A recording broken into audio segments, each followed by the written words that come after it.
بسم اللہ الرحمن الرحیم۔ السلام علیکم۔ میں بلا کی حسین تھی اور ضدی بھی۔ میری خوبصورتی نے مجھے مغرور بنا دیا تھا۔ میں چاہتی تھی کہ میں جس چیز پر ہاتھ رکھوں وہ چیز بس میری ہو جائے اور اس پر کسی کا کوئی حق نہ ہو۔ میری پرورش بھی کچھ اسی طرح ہی ہوئی تھی۔ میرا ایک بھائی تھا اور میں اکلوتی بہن تھی۔ میرے باپ اور بھائی نے کہیں کسی چیز کی کوئی کمی نہیں چھوڑی تھی۔ میری ہر خواہش کو منہ سے نکلتے ہی پورا کر دیا جاتا، لیکن پھر میں نے ایک ایسی خواہش کا اظہار کیا جسے سن کر سب ہکا بکا رہ گئے تھے۔ میرے ابا بھی پریشان ہو گئے اور کہنے لگے، مونا، یہ بہت عجیب سی فرمائش ہے اور اسے پورا کرنا ممکن نہیں ہے۔ لیکن میں اپنی بات پر اڑ گئی تھی اور ابا سے کہا تھا اگر میری بات پوری نہ کی گئی تو میں اپنی جان لے لوں گی۔ یہ سن کر ابا اور بھائی پریشان ہو گئے تھے اور پھر پتہ نہیں ابا اور بھائی نے ایسا کیا کیا تھا، میری یہ خواہش بھی پوری ہو گئی تھی اور جلد ہی میری شادی طے کر دی گئی تھی۔ میری شادی اسی لڑکے سے ہو رہی تھی جس کا میں نے نام لیا تھا، لیکن اس رشتے کو کس طرح طے کیا گیا تھا میں اس بات سے بے خبر تھی۔ میں شادی کی رات دلہن بن کر بہت خوبصورت لگ رہی تھی۔ جو کوئی میرے پاس آتا وہ مجھے دیکھ کر میری تعریف کیے بنا نہ رہ پاتا، اور پھر میرے اکلوتے بھائی کی بیوی یعنی میری بھابھی بھی میرے پاس آئی اور میری تعریف کرنے لگی، لیکن اس کے چہرے کے تاثرات کچھ عجیب سے تھے۔ میں نے ہنس کر کہا کہ کیا بات ہے، خوش نہیں ہو کیا؟ اب میں صرف تمہاری نند ہی نہیں بلکہ بھابھی بھی بننے والی ہوں۔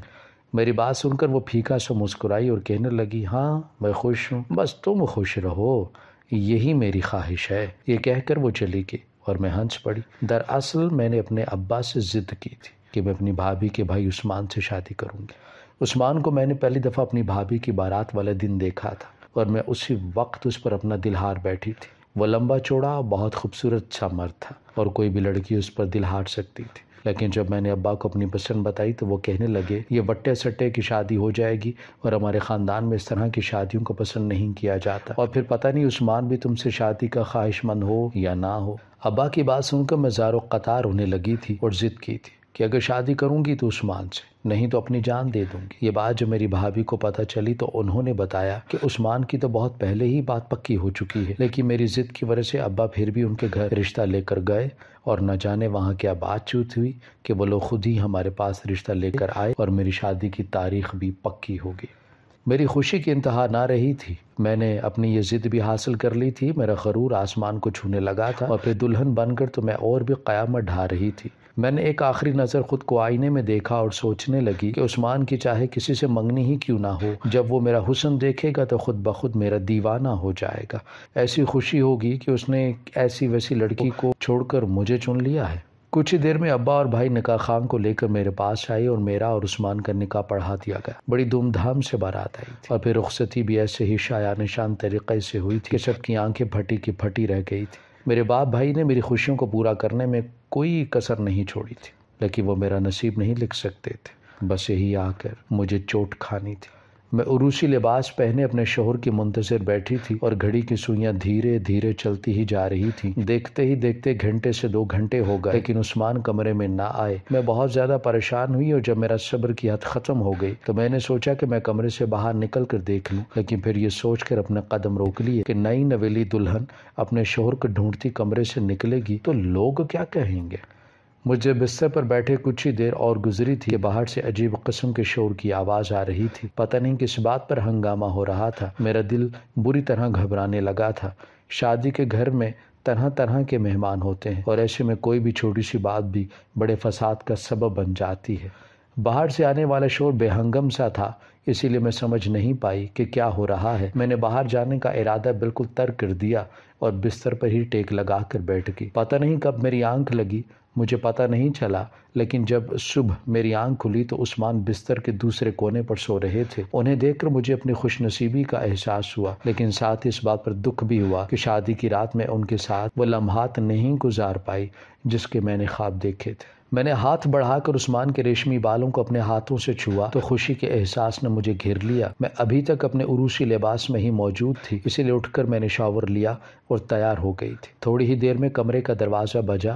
میری ساس بھی کہنے لگی، تو تمہارے گھر والے آنے والے ہیں، عثمان سے بھی کہو کہ تیار ہو جائے۔ ان کے جانے کے بعد میں نے خوشی خوشی عثمان کو اٹھایا تو وہ ایک دم گھبرا کر اٹھے اور مجھے دیکھ کر ان کے چہرے کے تاثرات بدل گئے تھے۔ میں نے پوچھا، کیا بات ہے عثمان، آپ رات کو کہاں رہ گئے تھے؟ میں آپ کا انتظار کرتے کرتے سو گئی تھی اور پھر جب آپ کمرے میں آئے تو مجھے جگایا بھی نہیں۔ عثمان کہنے لگے تم گہری نیند سو رہی تھی، اسی لیے تمہیں جگانا مناسب نہیں سمجھا۔ وہ اٹھ کر شاور لینے کے لیے جانے لگے تو میں نے ان سے پوچھا کہ رات باہر کیا ہوا تھا؟ اس قدر ہنگامے کی آواز آ رہی تھی، کیا کوئی جھگڑا ہوا تھا؟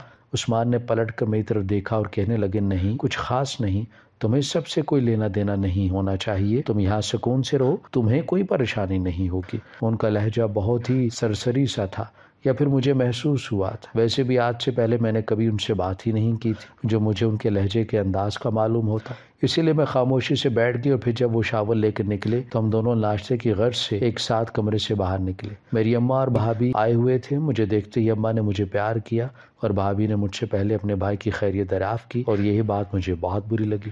میں نے فوراً ناراضگی کا اظہار بھی کر دیا اور بھابھی سے کہا آپ کا رشتہ مجھ سے زیادہ ہے، اسی لیے پہلے میری خیریت پوچھیں۔ میری ناراضگی کا احساس ہوتے ہی وہ شرمندہ ہو گئی اور کہنے لگی ایسی بات نہیں ہے، تم اماں سے مل رہی تھی اسی لیے میں نے بھائی سے بات کر لی، تم بتاؤ تم کیسی ہو؟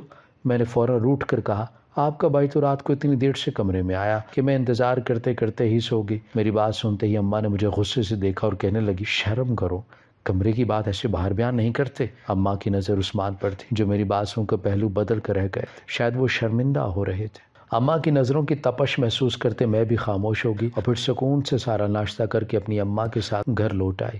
اماں بار بار مجھ سے پوچھ رہی تھی کہ وہاں مجھے کوئی پریشانی تو نہیں ہوئی۔ میں انہیں کیا بتاتی، میں تو عثمان کے انتظار میں ہی سو گئی تھی۔ البتہ میں نے اماں کو جھگڑے کے بارے میں ضرور بتایا کہ پتہ نہیں کس بات کو لے کر بحث ہو رہی تھی۔ یہ سن کر میری بھابھی کے چہرے کا رنگ اتر گیا تھا اور وہ پوچھنے لگی کہ کیا ہوا تھا گھر پہ۔ میں نے کہا کہ مجھے نہیں معلوم، جو بھی ہوا کمرے سے باہر ہوا، لگتا ہے آپ کے خاندان والوں میں کوئی جھگڑا ہوا ہے اور اسی وجہ سے عثمان بھی بہت دیر سے کمرے میں آئے تھے۔ یہ بات میرے دل میں سوئی کی طرح چبھ رہی تھی کہ میرے شوہر نے شادی کی رات مجھے وہ حیثیت وہ فوقیت نہیں دی تھی جو میں ڈیزرو کرتی تھی۔ بھابھی بھی مسکرا کر کہنے لگی شادی کے گھروں میں چھوٹی چھوٹی باتوں پر لڑائی جھگڑے ہو ہی جاتے ہیں، اتنے لوگ ایک جگہ ہوتے ہیں، اسی وجہ سے تم پریشان نہ ہو، اب ایسا کچھ نہیں ہوگا، آج ولیمہ ہو جائے گا تو ہمارے سارے خاندان والے اپنے گھروں کو چلے جائیں گے۔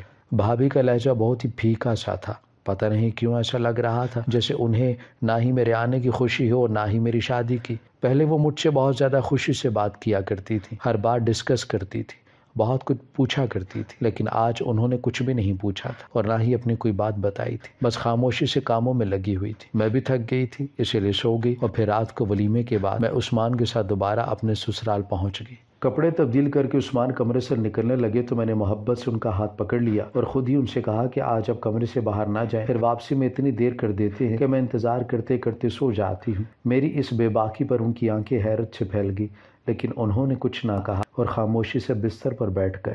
عجیب بات تھی کہ انہوں نے خود سے میری طرف کوئی پیش قدمی نہیں کی تھی اور پھر میں نے ہی ان کی طرف پہلا قدم بڑھا دیا تھا۔ ہر لڑکی کی طرح میرے دل میں بھی بہت سے جذبات اور خواہشات تھے، لیکن ہماری ملن کی گھڑی اس طرح سے نہیں آئی تھی جیسا کہ میں نے تصور کیا تھا۔ عثمان کا انداز بہت ہی الگ تھا، ایسا لگتا تھا کہ جیسے وہ زبردستی میرے ساتھ ہو۔ پھر بھی میں خاموش تھی کہ میں نے اس شخص کو پا لیا تھا جس سے مجھے محبت تھی، اور یہ سوچ کر میں نے اپنے دل کو بھی سمجھا لیا تھا کہ وقت کے ساتھ ساتھ عثمان بھی مجھ سے محبت کرنے لگیں گے۔ شاید وہ اس رشتے کے لیے راضی نہیں تھے اور اسی لیے مجھے اپنانے میں انہیں وقت لگ رہا ہے۔ مجھے یقین تھا کہ ایک دن میں اپنی محبت اور خوبصورتی سے ان کا دل اپنے لیے موم کر لوں گی اور وہ خود میری طرف پیش قدمی کریں گے، لیکن مجھے نہیں معلوم تھا کہ ایسا کچھ ہونے سے پہلے میرے ساتھ کیا ہوگا۔ دھیرے دھیرے وقت گزر رہا تھا اور ہماری شادی کو مہینہ ہونے والا تھا، لیکن عجیب بات یہ تھی کہ اگر عثمان ایک رات میرے ساتھ گزارتے تو آنے والی 2 راتیں وہ اپنے دوستوں کی طرف نکل جاتے اور پھر اتنی دیر سے واپس آتے کہ ان کے آنے تک میں سو چکی ہوتی۔ کبھی کبھی تو مجھے ان کے دوستوں سے ہی نفرت محسوس ہونے لگتی تھی جن کی وجہ سے وہ مجھے چھوڑ کر نکل جاتے تھے، لیکن پھر بھی میں خاموش رہی کہ شاید کچھ وقت بعد سب کچھ بہتر ہو جائے گا۔ لیکن حد تو اس وقت ہوئی جب مجھے وہ اتنا بھی وقت نہ دینے لگے، بلکہ پورا ہفتہ ہی گھر اتنی دیر سے آتے کہ ہم دونوں کے درمیان بات چیت بھی نہ ہو پاتی۔ میرے سونے کے بعد وہ آتے اور میرے اٹھنے سے پہلے دفتر کے لیے نکل جاتے۔ میں سارا دن اپنی ساس کے ساتھ رہتی، وہ بہت ہی اچھی تھی، میرا بہت خیال رکھتی، لیکن اس سے ہی میرا خیال نہیں تھا جس کی بیوی بن کر میں یہاں آئی تھی۔ یہی بات میرا دل دکھا رہی تھی۔ 1-2 دفعہ میں نے اپنی ساس سے بھی شکایت کی کہ عثمان تو مجھے وقت ہی نہیں دیتے۔ یہ سن کر وہ خاموش ہو گئی اور کہنے لگیں دراصل عثمان کو اپنے دوستوں سے بہت لگاؤ ہے اور وہ اتنی جلدی شادی بھی نہیں کرنا چاہتا تھا، پھر یہ میرے کہنے پر اس نے شادی کی ہے، لیکن فی الحال اپنے دوستوں کو نہیں چھوڑ پایا ہے۔ تم کچھ وقت اسے دو تاکہ وہ ٹھیک ہو جائے گا۔ ساس کی تسلی نے مجھے مطمئن کر دیا تھا، لیکن پھر شادی کے دوسرے مہینے میں عثمان کا رویہ پہلے سے بھی زیادہ سرد ہو گیا تھا۔ اب تو 2 راتیں گھر نہیں آتے تھے وہ، انہیں دیکھے بھی مجھے 2 دن گزر جاتے۔ میں نے تنگ آ کر اپنی امی ابا سے عثمان کی شکایت کر دی کہ عثمان کو میری ذرا پرواہ نہیں ہے، وہ مجھے بالکل بھی وقت نہیں دیتے۔ ابا نے مجھے تسلی دی اور کہنے لگے فکر نہ کرو، میں خود عثمان سے بات کروں گا۔ اتفاق سے اگلے ہی دن میری بھابھی گھر آ گئی اور کافی دیر وہ اپنی اماں کے ساتھ بیٹھی رہی۔ میں ان سے بھی ناراض تھی، اسی لیے ان کے کمرے میں نہ گئی۔ وہ چاہتی تھی تو اپنے بھائی سے بات کر سکتی تھی، اسے سمجھا سکتی تھی کہ ان کا بھائی مجھے وقت دے، لیکن بھابھی کو شاید میری پرواہ ہی نہیں رہی تھی۔ میں ان سے بھی بدظن ہو چکی تھی۔ جانے سے پہلے بھابھی خود ہی میرے کمرے میں آئی اور میری خیر خیریت پوچھی تو میں نے منہ پھیر لیا اور کہا کہ آپ کو اس بات سے کیا فرق پڑتا ہے کہ میں کیسی ہوں؟ آپ کے بھائی کو میری رتی برابر بھی احساس نہیں ہے اور آپ میرے گھر میں عیش کی زندگی گزار رہے ہیں۔ میرا بھائی آپ کو سر آنکھوں پر بٹھاتا ہے اور یہاں میرے ساتھ کیسا سلوک کیا جاتا ہے کیا آپ نہیں جانتی؟ اس سے پہلے کہ بھابھی میری بات کا کوئی جواب دیتی، میری ساس کمرے میں چلی آئی اور کہنے لگی فکر نہ کرو بیٹی، آج کے بعد تمہیں کبھی کوئی پریشانی نہیں ہوگی، میں خود عثمان سے بات کروں گی اور سب کچھ ٹھیک ہو جائے گا۔ میں نے ان سے بھی منہ پھیر لیا تھا، میں ایسی ہی تھی، جو میرے دل میں ہوتا وہی میرے چہرے پر نظر آتا۔ مجھ سے منافقت نہیں ہوتی تھی، اگر میرا دل کسی کی طرف سے خراب ہو جاتا تو میں سیدھے اس کے منہ پر کہہ دیتی، اور یہی میں نے سسرال میں بھی کیا تھا۔ میری بھابھی مجھ سے مل کر واپس چلے گئی اور پھر رات کو 11 بجے کے قریب جب میں سونے کے لیے لیٹی تو میرا شوہر کمرے میں آ گیا، لیکن حیرت کی بات یہ تھی کہ اس کے منہ پر ماسک لگا ہوا تھا۔ میرے پوچھنے پر وہ کہنے لگا کہ میرے منہ پر الرجی ہو گئی ہے اور اسی لیے میں ماسک نہیں ہٹا سکتا، ورنہ یہ تمہیں بھی لگ جائے گی۔ یہ کہہ کر اس نے اندھیرا کیا اور سونے کے لیے لیٹ گیا۔ میں نے کہا کہ چلو ٹھیک ہے، میرا شوہر کمرے میں تو آ ہی گیا، الرجی کا کیا تھا، 1-2 دن میں ٹھیک ہو ہی جاتی۔ لیکن حد تو جب ہوئی جب دن پر دن گزرنے لگے، لیکن میرے شوہر کی الرجی ٹھیک نہ ہوئی، بلکہ وہ رات کو جب بھی کمرے میں آتے ان کے منہ پر ماسک ہی لگا ہوتا اور ایسے ہی وہ مجھ سے دور ہو کر سو جاتے اور کہتے اگر میں تمہارے قریب آیا تو تمہیں یہ لگ جائے گی۔ وہ لائٹ بھی نہ کھولنے دیتے، میرا دم گھٹنے لگا تھا، میں اس رشتے سے اب تنگ آ رہی تھی۔ ایسی کون سی عورت ہو سکتی ہے جو اپنے شوہر کی موجودگی میں بھی اس سے اتنا عرصہ دور رہی ہو، جبکہ میں تو حاملہ بھی ہو چکی تھی۔ مجھے لگا تھا کہ میرا حاملہ ہونے کی خبر سن کر میرا شوہر میرے ساتھ اچھا ہو جائے گا، اس کے رویے میں بھی تبدیلی آ جائے گی، لیکن حد تو یہ تھی کہ میرا حاملہ ہونے کی خبر بھی نہیں تھی۔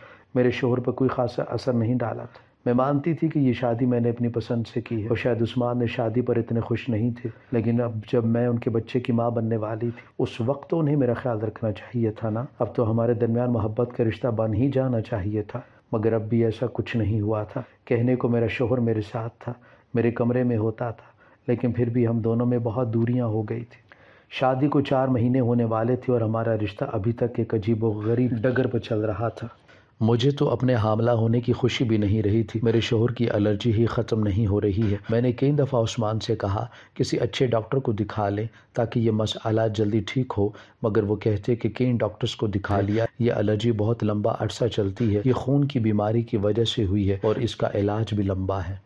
دن بدن میرا دم گھٹنے لگا تھا، اپنے شوہر کے چہرے کو دیکھنے کے لیے میں ترس گئی تھی، اور پھر ہمارے درمیان تو اب کوئی تعلق بھی نہیں رہا تھا۔ میں کب تک اس طرح تنہا زندگی گزار سکتی تھی؟ ایک رات میری نیند میں سے آنکھ کھلی تو میری طبیعت عجیب ہونے لگی۔ سارا دن مجھے قے ہوئی تھی اور شاید اسی لیے رات کے اس وقت میں بالکل نڈھال ہو گئی تھی۔ جب سے حمل ٹھہرا تھا میری طبیعت بہت اونچ نیچ کا شکار رہتی تھی۔ میں نے عثمان کو آواز دی تاکہ وہ مجھے ڈاکٹر کے پاس لے جائے، لیکن وہ بہت گہری نیند میں تھے، میری آواز پر بھی نہ اٹھے۔